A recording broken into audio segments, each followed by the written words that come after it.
नमस्कार बालमित्रांनो, मंथन प्रज्ञाशोध सामान्य ज्ञान परीक्षा इयत्ता दुसरी. आपल्या सर्वांना माहिती आहे इयत्ता दुसरीसाठी आपल्याला मंथन परीक्षेसाठी एकच पेपर असतो आणि त्या एकाच पेपरमध्ये आपल्याला मराठी 30 गुणांसाठी, गणित 50 गुणांसाठी, इंग्रजी 20 गुणांसाठी आणि बुद्धिमत्ता चाचणी हा विषय 50 गुणांसाठी असतो. तर एकूण आपली 150 गुणाची प्रश्नपत्रिका असते, ज्यामध्ये की 75 प्रश्न असतात. त्याच्यामध्ये बुद्धिमत्ता चाचणी हा विभाग 4 असतो. तर यामध्ये आपल्याला माहिती आहे 25 प्रश्न असतात 50 गुणांसाठी. तर यामध्ये आज आपण एक महत्त्वपूर्ण घटक पाहणार आहोत. तो घटक आहे समान पद ओळखणे. यावर आपल्याला एक प्रश्न असतो, म्हणजेच तंतोतंत आकृती आपल्याला ओळखायच्या असतात. तर अतिशय सोपा प्रश्न आहे, आपण तो आज समजून घेणार आहात. त्यातील काही प्रश्नांचा सराव देखील करणार. तत्पूर्वी आपण जर आपली शाळा या यूट्यूब चॅनलवर नवीन असतील तर सर्वप्रथम या यूट्यूब चॅनलला सबस्क्राईब करायला विसरू नका. चला तर सुरुवात करूया आजच्या व्हिडिओला. बुद्धिमत्ता या विषयातील आज आपण घटक क्रमांक 8 समान पद ओळखणे म्हणजेच तंतोतंत आकृत्या आपल्याला दिलेल्या असतात, त्या आपल्याला ओळखायच्या असतात. प्रश्न सोडवण्यापूर्वी आपण काही गोष्टी लक्षात घ्यायच्या आहेत. जसे की समान पद म्हणजे त्या पदासारखेच तंतोतंत असणारे दुसरे पद. या प्रश्नामध्ये आपल्याला एक प्रश्न आकृती दिलेली असते आणि दिलेल्या 4 उत्तर आकृत्यापैकी आपल्याला एक उत्तर आकृती हुबेहूब या प्रश्नाकृतीसारखीच असते, ती शोधायची असते. काळजीपूर्वक निरीक्षण करायचं आहे आणि त्यानंतरच आपला पर्याय निवडायचा असतो. अतिशय सोपा प्रश्न असतो परीक्षेमध्ये, जो की आपल्याला 1 गुण मिळवून देणार आहे. आपण या ठिकाणी एक नमुना प्रश्न आहे, त्याचा सराव करूया. प्रश्न असतो, खालील प्रश्नाकृतीशी तंतोतंत जुळणारी आकृती पर्यायामधून शोधा. तर आपल्याला या ठिकाणी एक प्रश्न आकृती दिलेली आहे आणि त्यापुढे आपल्याला 4 उत्तर आकृत्या दिलेल्या आहेत. तर आता आपल्याला हुबेहूब सारखी दिसणारी तंतोतंत जुळणारी आकृती शोधायची आहे. जर आपण नीट पाहिलं तर आपल्याला समजतं की आपल्याला मुख्य आकृती जी आहे प्रश्न आकृती, त्यामध्ये आपल्याला एक आयत दिलेला आहे आणि आयतामध्ये आपल्याला त्रिकोण दिलेला आहे. जर आपण उत्तर आकृत्यांचं 4 जर निरीक्षण केलं तर पहिल्या आकृतीमध्ये जर आपण पाहिलं तर षटकोन दिलेला आहे, म्हणजे ही तर आकृती नसणार आहे. दुसऱ्या आकृतीचं निरीक्षण केलं तर मुख्य आकृतीमध्ये आपल्याला एक त्रिकोण दिलेला आहे, त्रिकोणाच्या मध्ये आयत दिलेला आहे, म्हणजे ही पण आकृती नसणार आहे. तिसरी जर आकृती पाहिली तर आपल्याला आयत दिला आहे, पण आयताच्या मध्ये काय दिलेलं आहे, वर्तुळ दिलेलं आहे, म्हणजे ही देखील आकृती नसणार. आणि शेवटची जर आकृती पाहिली आपण तर आयत दिलेला आहे आणि आयताच्या मध्ये आपल्याला त्रिकोण दिलेला आहे, म्हणजे आपलं प्रश्न क्रमांक 1चं उत्तर असणार आहे पर्याय क्रमांक 4. 4चं वर्तुळ आपण या ठिकाणी गोल करायचं आहे. विद्यार्थी मित्रांनो, एक लक्षात ठेवायचं आहे, आपल्याला परीक्षेमध्ये 1, 2, 3, 4 अशा प्रकारे पर्याय दिलेले असतात. त्यापैकी एक उत्तर आपल्याला निवडायचं आहे. आता या ठिकाणी आपलं 4 हे उत्तर आहे, तर 4चा पर्याय आपण बरोबर अशा प्रकारे गोल करायचा आहे. खाडाखोड करायची नाही किंवा वर्तुळाच्या बाहेर जायचं नाही किंवा अर्धवट देखील गोल करायचं नाही. तर अशा प्रकारे आपण गोल करायचं आहे. आता आपण व्यवसाय सोडवूया. एक प्रश्न 1 ते 11 साठी सूचना आहेत. खालील प्रश्नात प्रश्नाकृतीशी तंतोतंत जुळणारी आकृती पर्यायातून शोधा. तर आता आपण प्रश्नाकृती पाहिली तर आपल्याला समजतं की 2 त्रिकोण दिलेले आहेत. एक त्रिकोणाची जे टोक आहे ते खाली आहे आणि एक त्रिकोण आहे तो वरच्या बाजूला आहे, वरच्या दिशेने आहे. जर आता आपण उत्तर आकृत्या पाहिल्या 1, 2, 3, 4 तर आपल्याला सर्वांना समजतं की पहिल्या आकृतीमध्ये देखील त्रिकोण दिलेले आहेत, पण ते त्रिकोण पहिला आपण त्रिकोण जर पाहिला तर तो त्रिकोण जो आहे तो बरोबर वेगळ्या दिशेला दिसत आहे. त्यानंतर दुसरी आकृती जर पाहिली तर आपल्याला समजतं की त्यामध्ये त्रिकोण आहे, एका त्रिकोणाची दिशा खाली आहे, पण दुसऱ्या त्रिकोणाची जी दिशा आहे ती खाली नाही, तो वर आहे, पण ती त्रिकोणाच्या मध्येच आहे, ती त्रिकोणाच्या बाहेर नाही. तिसऱ्या आकृतीमध्ये तर आपल्याला त्रिकोण दिसतच नाही. आणि चौथी जर आपण आकृती पाहिली तर प्रश्न आकृती आणि उत्तर आकृती आपल्याला सारखी दिसते, तंतोतंत जुळणारी आहे, म्हणजे आपल्याला या ठिकाणी पर्याय क्रमांक 4 निवडावं लागणार आहे. 4चं वर्तुळ आपण या ठिकाणी अशा प्रकारे गोल करायचं आहे. त्यानंतर पुढील प्रश्न पहा, प्रश्न क्रमांक 2. यामध्ये जर आपण नीट निरीक्षण केलं तर आपल्याला दिसत आहे एक आहे चौकोन, त्याच्यामध्ये आपल्याला एक त्रिकोण काढलेला दिसतो, पुन्हा एक वर्तुळ आहे आणि वर्तुळामध्ये एक रंगवलेला छोटासा डॉट काढलेला आहे किंवा वर्तुळ काढलेला आहे. आता उत्तर आकृतीचं जर निरीक्षण केलं आपल्याला तर पहिली आकृती आणि चौथी आकृती जर पाहिली तर त्याच्यामध्ये आपल्याला कुठेही टिंब असा रंगवलेला दिसत नाही, म्हणजे हे 1 आणि 4 पर्याय नसणार. तर अशा प्रकारे आपण परीक्षेमध्ये काय शोधायचं, कुठली तर एक आकृती किंवा एक पॉईंट आपण लक्षात घ्यायचा जो की आपल्याला दिसत नाही, म्हणजे त्या 2 आकृती तर या ठिकाणी बाद झाल्या. आता राहिले 3 नंबरची आकृती आणि 2 नंबरची आकृती. जर आता आपण नीट निरीक्षण केलं तर आपल्याकडे वर्तुळामध्ये दुसरा वर्तुळ टिंब आहे, पण जर दुसऱ्या आकृतीमध्ये पाहिलं तर आपल्याला तिथे वर्तुळ दिसत नाही, तर त्या ठिकाणी आपल्याला चौरस दिसतो, म्हणजे ती देखील आकृती नसणार आहे. म्हणजे पर्याय क्रमांक 3 जर आपण नीट निरीक्षण केला म्हणजे आपलं पर्याय क्रमांक 3 हे या ठिकाणी उत्तर असणार आहे. 3चं वर्तुळ आपण या ठिकाणी अशा प्रकारे गोल करायचं आहे. आता पुढील प्रश्न पहा. प्रश्न आकृती जर नीट निरीक्षण केलं तर आपल्याला एक वर्तुळ दिलेलं आहे, त्याच्यामध्ये एक माणसाचा चेहरा काढल्यासारखं दिसत आहे, 2 डोळे आहेत आणि ते डोळे आता रंगवलेले किंवा आपण बंद डोळे म्हणूया, आणि खाली आपल्याला त्याचं तोंड दिसत आहे, ते जे की आयतासारखं आहे.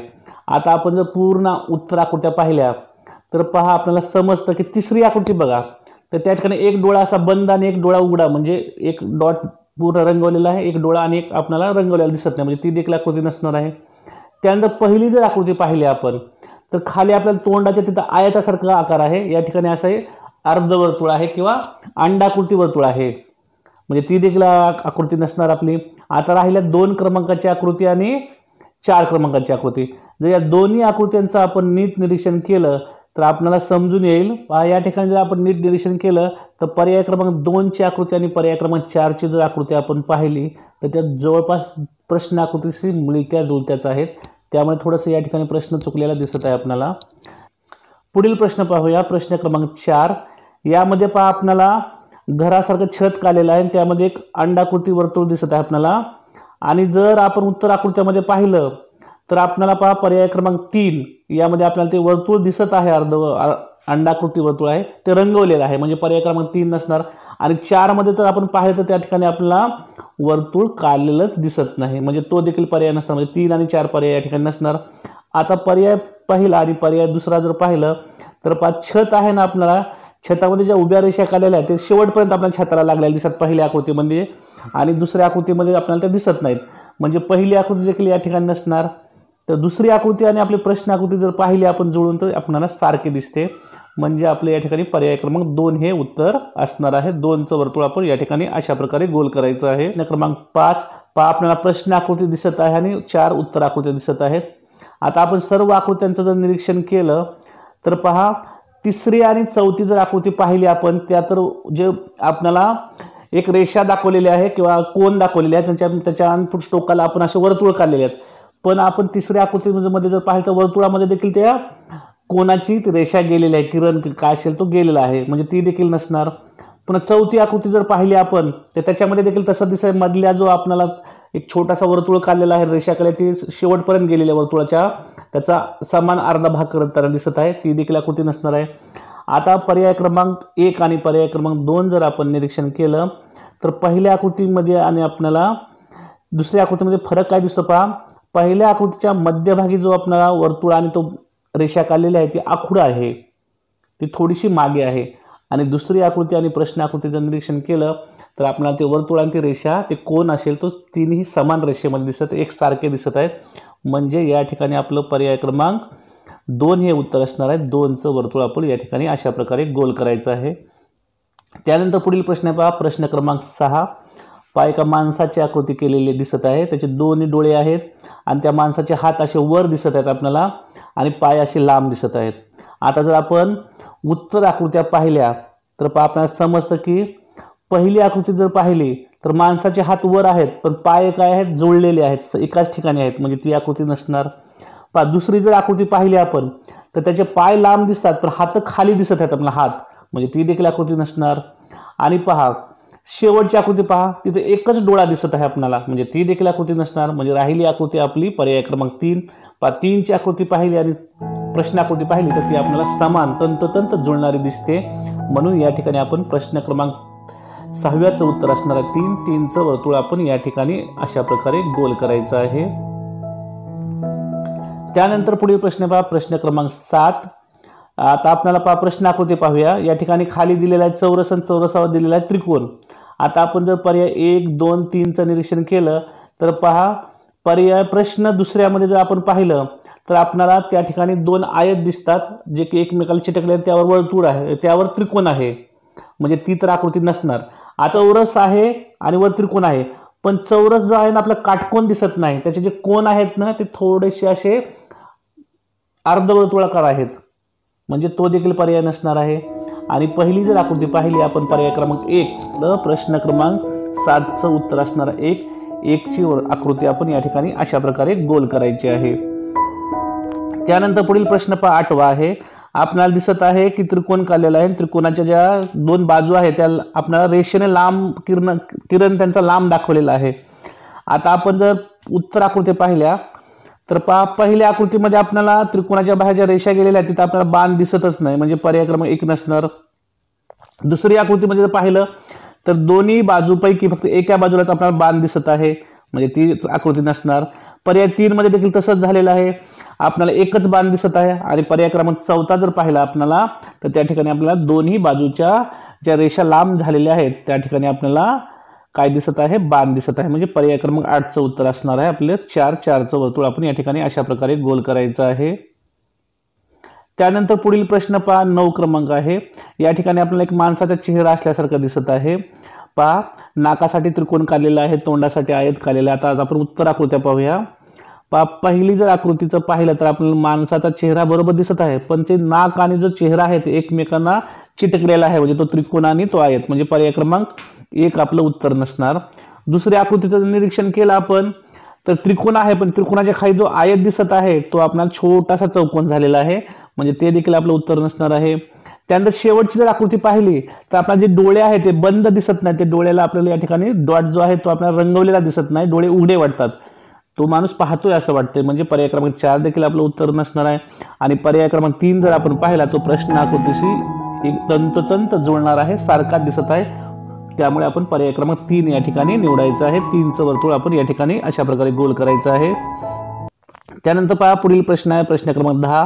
या ठिकाणी आपल्याला एक स्वास्तिक काढलेली दिसत आहे, त्यामध्ये जर आपण नीट निरीक्षण केलं तर चौकोन, वर्तुळ, पुन्हा रंगवलेला वर्तुळ आहे आणि रंगवलेला चौकोन आहे. आता आपण पहा उत्तर आकृत्या पाहूया. आपण उत्तर आकृतीचं जर निरीक्षण केलं आपण तर पहा पहिल्या ठिकाणी आपल्याला चौकोन दिसत आहे, पण दुसऱ्या ठिकाणी आपल्याला वर्तुळ न दिसता त्रिकोण दिसत आहे, म्हणजे हा आपला पर्याय नसणार आहे, त्या ठिकाणी वर्तुळ पाहिजे होता. त्यानंतर पर्याय क्रमांक जर आपण 3 पाहिला तर पहा आपण जर खाली निरीक्षण केलं तर पहिल्यांदा आपल्याला खाली काय दिसायला पाहिजे होतं, वर्तुळ रंगवलेलं, त्या ठिकाणी चौकोन दिसत आहे, म्हणजे पर्याय क्रमांक 3 देखील आपलं उत्तर नसणार आहे. आणि चौथ्या पर्यायामध्ये जर पाहिलं तर आपल्याला खालच्या ज्या आकृत्या आहेत त्या रंगवलेल्या पण नाहीत आणि त्या ठिकाणी 2 चौकोन 2 वर्तुळ दिसत आहेत, म्हणजे ते देखील पर्याय नसणार. आता जर आपण निरीक्षण केलं तर आपला राहिला पर्याय क्रमांक 2. तर 2 जो पर्याय पाहिला तर प्रश्न आकृती आणि जी उत्तर आकृती आहेत म्हणजे 2 पर्याय तो एक तंतोतंत जुळणारा हुबेहूब सारखी आकृती आहे, त्यामुळे आपण पर्याय क्रमांक 2 या ठिकाणी निवडायचा आहे. 2चं वर्तुळ आपण अशा प्रकारे गोल करायचं आहे. त्यानंतर पुढील प्रश्न आहे प्रश्न क्रमांक 11.